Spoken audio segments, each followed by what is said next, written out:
नमस्कार दर्शक मित्रों, आप देख रहे हैं जीपीएमसी news 24/7 live, sponsored by Gurukripa मानव सेवा ट्रस्ट।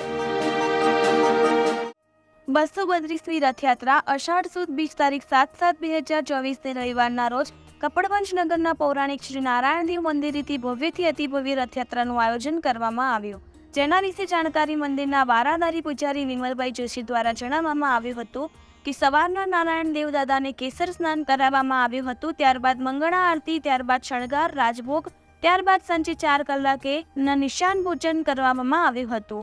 આ ભોજનનો લાભ પીઆઈ દેવડા સાહેબ તથા બ્રહ્મ સમાજના પ્રમુખ દિવેશભાઈ વ્યાસ, સુવર્ણ કૃપાવાળા મયુરભાઈ શર્મા તથા પોલીસ મિત્રોનો લાભ મળ્યો હતો। ત્યારબાદ લાલજી મહારાજ નગરચર્યાએ રથમાં બેસીને ભક્તોને દર્શનનો લાભ આપવા નીકળ્યા હતા અને કપડવંજ નગરના સૌ વિસ્તારના ભક્તોએ ભગવાનનું સ્વાગત કર્યું હતું। અન્ય શોભાયાત્રા કપડવંજ નગરના નારાયણદેવ મંદિરેથી કાપડ બજારથી હોળી ચકલાથી નાના રામજી મંદિર, ત્યાંથી 32 કોઠાની વાવ, ત્યાંથી ગાંધીજીની પ્રતિમા પાસે, ત્યાંથી ટાઉન હોલ થઈને શ્રી કુબેરસિંહ મહાદેવ ભગવાન થોડીક ક્ષણ માટે વિશ્રામ કરવા રોકાયા હતા। ત્યારબાદ ત્યાંથી શોભાયાત્રા મીના બજાર થઈને સુથારવાડા ચકલા રામજી મંદિર, ત્યાંથી ધોળીકુઈ શ્રી રાધાકૃષ્ણજીના મંદિરેથી કુંડવાવ બજાર, ત્યાંથી ગાંધી ચોક થઈને નિજ મંદિરે પરત ફરી હતી। ત્યારબાદ ભગવાનની શયન આરતી, ત્યારબાદ ભક્તોએ સાથે મળીને દાદાની પ્રસાદી લીધી હતી અને મંદિરના પૂજારી વિમલભાઈ જોશીએ રથયાત્રામાં પધારેલા સૌ ભક્તોનો અને પોલીસ મિત્રોનો આભાર માન્યો હતો। Reporter Bhavin Joshi, GPMC news 24/7 live, Kapadvanj.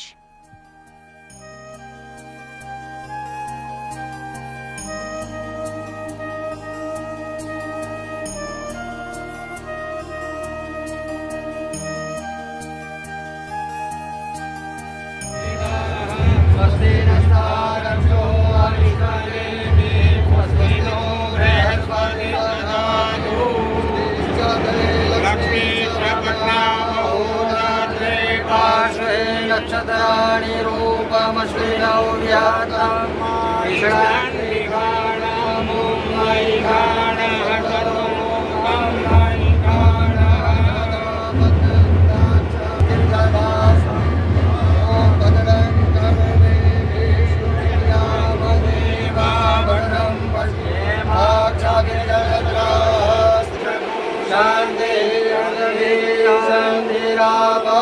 शान्तिरो गदया